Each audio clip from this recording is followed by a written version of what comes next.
সকালবেলা থেকে আজকের ব্লগটা শুরু করলাম। এখন বাজছে সকাল 7টা। শুভ সকাল আমার সকল বন্ধুদের। আশা করছি তোমরা সবাই খুব ভালো আছো। আমিও তোমাদের ভালোবাসায় আশীর্বাদে অনেকটা ভালো আছি।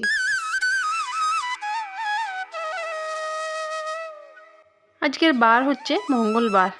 তড়িঘড়ি লাইভ চ্যানেলের ব্লগ ভিডিওতে তোমাদের সবাইকে স্বাগত জানিয়ে আজকের ব্লগটা শুরু করলাম।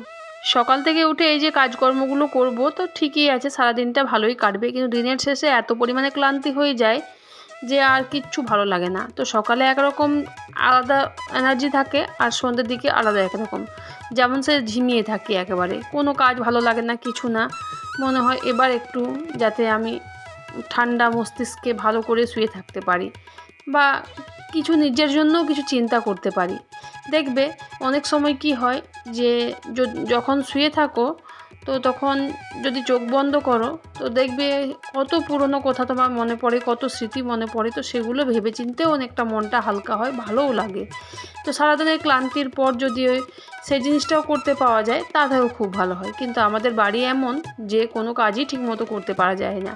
এই যে তোমাদের সব সময় আমি ভয়েস ওভার দিয়েই কথা বলি, আমাদের বাড়িটা কিন্তু সব সময় গোলমেলে, কিছু না কিছু কেউ চিৎকার করতেই থাকে, কেউ না কেউ বকতেই থাকে। সুতরাং সেজন্য আমি তোমাদের সাথে ভালো করে এরকম লাইভ তোমাদের সাথে করতে পারি না।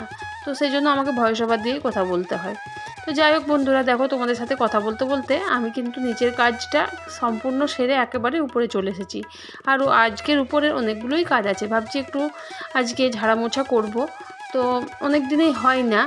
আর তোমাদের বলেছি যে আমাদের উপরটা অপরিষ্কারের জন্য শুধু ফ্লোরটাই ঝাঁটা দেওয়া হয় আর ধোয়া হয়। আর তাড়াহুড়োর মধ্যে আর যে জিনিসপত্রগুলো আছে, যেটুকুই আছে, আমার বাড়িতে তেমন কিছু জিনিস নেই, কিন্তু যেটুকুই আছে পরিষ্কার করা আর হয়ে ওঠে না। তো ভাবলাম আজকে একটুখানি সময় বের করে যাই একবার ওপরের জিনিসগুলো পরিষ্কার করে আসি। তো সেই জন্য আজকে ওপরের কাজে লেগে পড়েছি। আর এই যে দরজা জানলাগুলো আছে সেগুলো ভালো পরিমাণে বেশ নোংরা হয়েছে, তো সেগুলোই ভাবছি একটু পরিমাণে ঝেড়ে মুছে দেবো। তো সে যেমন বলা সেরকম কাজ চলে এসেছি। দেখো আমি দরজা আর জানলাগুলো একেবারে পরিষ্কার করতে, আগের না কীরকম হতো জানো, প্রত্যেক দিন না হলেও দু একদিন পর পরে আমি কি করতাম, সার্ফ জল দিয়ে সব জানলা দরজাগুলো পরিষ্কার করতাম। তারপরে তোমার কিছু একটা নারকেল তেল দিয়ে হোক বা কিছু একটা তেল দিয়ে হোক একটু হালকা পরিমাণে দিতাম, যাতে দরজার রঙটা একটু চকচকে ভাব থাকে।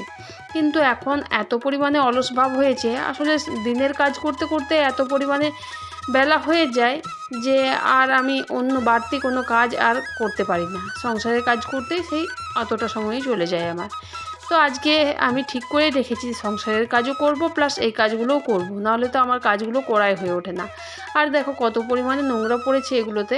আসলে তা না, এই যে ধোয়া মোছা হয় না, তারপরে রঙও হয়নি অনেক দিন আগে। তো ভাবলাম এবছর যে কিছুদিন আগে এই যে রঙটা করে নেব, কিন্তু তা আর হলো না। তো যখনই কোনো কাজ আমি বাড়ির জন্য করব ভাবি, তখনই কিছু না কিছু একটা এমন কাজ চলে আসে যে আর আমার করা হয়ে ওঠে না। তো এই যে দরজা জানলাগুলো রং করার জন্য সেরকমই হয়ে উঠেছিল, তো তখন থেকে ওই রকমই আছে, আর করা হয়নি। তো ভাবছি তো করব, কিন্তু এখন কি হয়েছে জানো, ভাবলে আর চলবে না। যেই মতো আমার হাতে পয়সা আসবে সেই মতোই আমাকে কাজগুলো চট করে করে নিতে হবে। না হলে এমন কোনো জায়গায় পয়সাগুলো খরচা হয়ে যাচ্ছে যে আর কোনো আমি কাজেই ঠিক করে রাখতে পারছি না। আরও একটা কথা কি জানো, সবাই বলে সংসার সুখের হয় রমণীর গুণে, কিন্তু রমণীর হাতে যদি কোনো টাকা পয়সা না থাকে সংসারটা সুখের হবে কি করে? হ্যাঁ, সারাদিন আমরা সংসারের সব কাজ গুছিয়ে ঠিকমতো করি, তারপরে যেটুকু জিনিস বাড়ি থেকে এনে দেয় সেই জিনিস নিয়েই সম্পূর্ণভাবে চালিয়ে নিই, সেগুলো ঠিক আছে।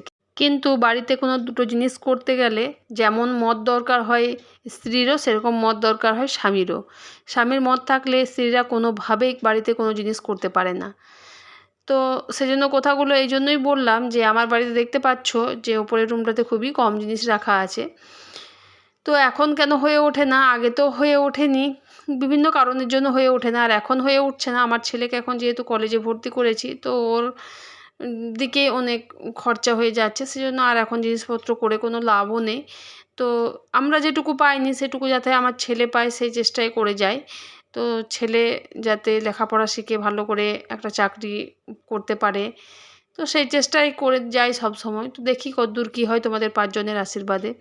যাই হোক, দেখো ওপরটা আমি ক্লিন করে চলে এসেছি নিচে। আর আজকে ভাবছি যে একটু মুসুর বড়া দিয়ে একটু সবজি করব, তো সেজন্য আগে মুসুরির ডালটা ভিজিয়ে নিলাম।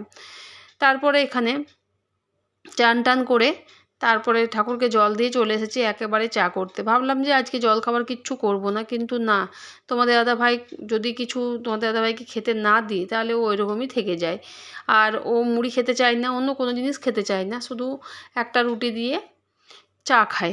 তো সেই জন্য দেখো চাটা আমি করে আগে রেখে দিলাম, আর তারপরে আমি এইখানে আটা মাখছি। তো একটা রুটি যাতে হয় সেজন্য সেরকমভাবে আটাটা মাখছি আমি। গরমে আমরা কেউ রুটি খাবো না, ছেলেও খাবে না, আমিও খাবো না। আমরা খাবো ছাতু মুড়ি শসা এই সকল দিয়ে খাবো, কিন্তু তোমার দাদাভাই ওই সকল খাবে না, সেজন্য ওর মতনই একটা রুটি আমি করে দিচ্ছি। রুটি করব না, পরোটা করব এখানে। তো ওকে অনেকবার বলেছি যে সুজি করে দিই একটু, বা মুড়ি দিই, খাই না, রুটি খাবে।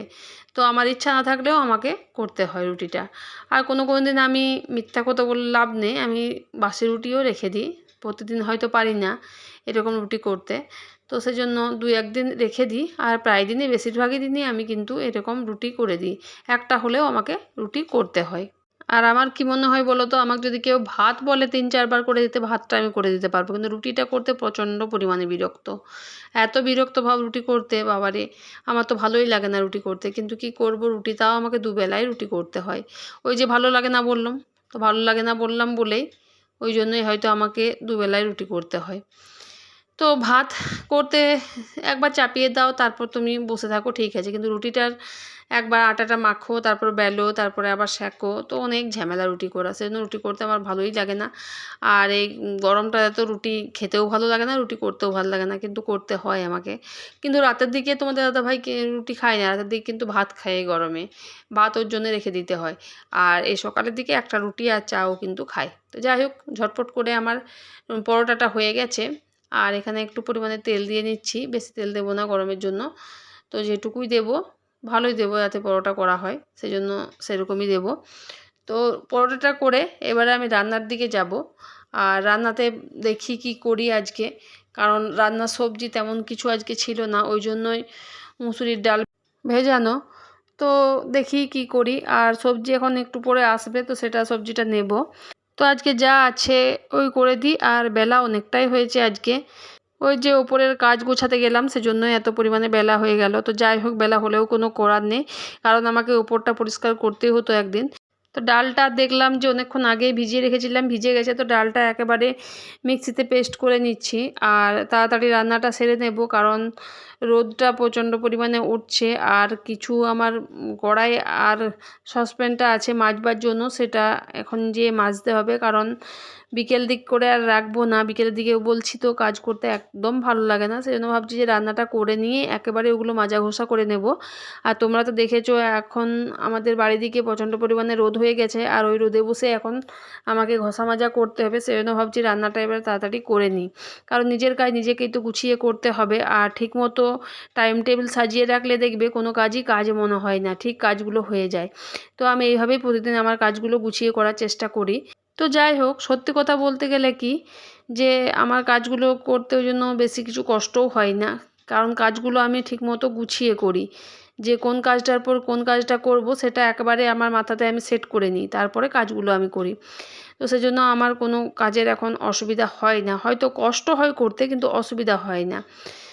তো তারপরে সবজিটা চাপিয়ে দিয়ে একটা পেঁপে তোমাদের দাদাভাই সেদিন এনেছিল, তোমাদেরকে দেখিয়েও ছিলাম, তো সেটা চালের মধ্যে পাকতে রেখে দিয়েছিলাম, তো পাকেনি, পেঁপেটা শুকিয়ে যাচ্ছে। তো ভাবলাম যে পেঁপেটা আজকে কেটে দিই, কারণ এখন বেজে গেছে তোমার 10:30টার ওপরে বেজে গেছে, 11টা থেকে 11:30 বাজছে এখন।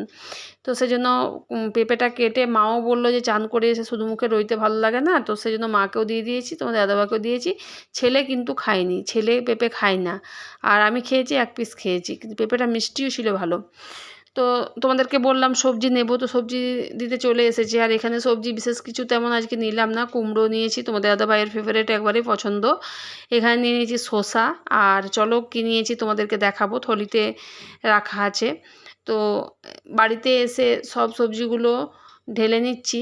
আর দেখো তোমাদেরকে দেখাচ্ছি যে জিনিসটা বেশি নিয়েছি সেই জিনিসটা কি থলিতে রাখা আছে। সবজি তেমন কিছু নেওয়া হয়নি, বা নিইনি আমরা সবজি তেমন কিছু, কারণ এই যে কুমড়োটা নিয়েছি এটাই 2 দিন চলে যাবে, আর প্রচণ্ড পরিমাণে নষ্ট হয়ে যাচ্ছে সবজিগুলো, তো বেশি সবজি নিয়ে করবোটাই কি, সেজন্য নিইনি। আর দেখো নিয়ে নিয়েছি এখানে আম আছে এখানে 3 কিলো মতো। তো এত আম নিতাম না। প্রথমে ভাবলাম যে আচার করব, তারপর ভাবলাম যে না, আচার তো আমি ঠিকমতো করতে পারি না, তো সেই জন্য গুড় আম করবো। আর সেজন্য এখানে আমটা নিয়েছি। তো গুড় আমের রেসিপিটা তোমাদেরকে আমি শেয়ার করব, তোমরা প্লিজ দেখে নিও তো কেমন করে আমি আমার গুড় আম করি।